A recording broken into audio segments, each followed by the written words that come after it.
into just a half-court scoring team. Kailangan they have to find openings to score against a very tight half-court defensive unit ng Magnolia. But the other thing that still hindi sila makagawa ng paraan is yung offensive rebounding mind ng Magnolia. Buti na lang nag-practice doon si Ian Sangalan.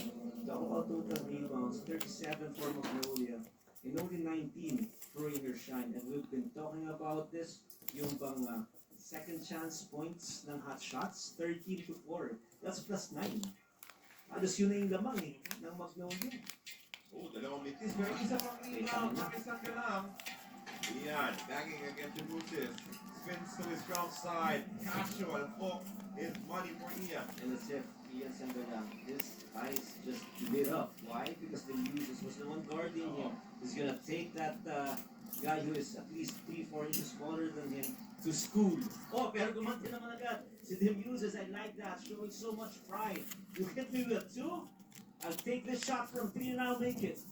First basket of the ball game for the Muses. Kumagat doon sa fake. Itong si Baroka.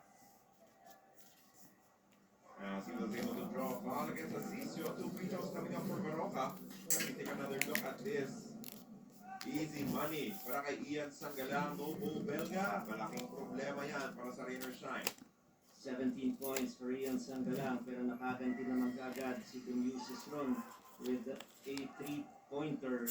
But there is also, again, another thing that they have to control with yung Ilaso Painters. Yes, you appreciate the kind of pressure that they do defensively, but fouling is a defensive mistake, especially if you foul a jump shooter. 16th free throw na ang inalaw nila dito sa Magnolia, and ang dami na rin pinapasok rito. 12 out of 16 from the line. Another foul wasn't here against Mark Baroka.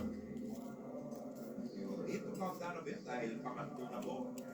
Na foul yan. Itong si Mark Baroka, he says, okay lang, I'll stay on the floor. Sabi niya kay Coach Tito Vicolero, si Bobel na coach, pang-apat niya na yun eh. Kaya persado umupo na siya dito early in the third quarter. Lalong ma-out-rebound itong Rainier Shine na to dahil wala talaga silang regular center. Nabanggit mo kanina yung absence ng dalawang din-draft nila at the same time, si Dato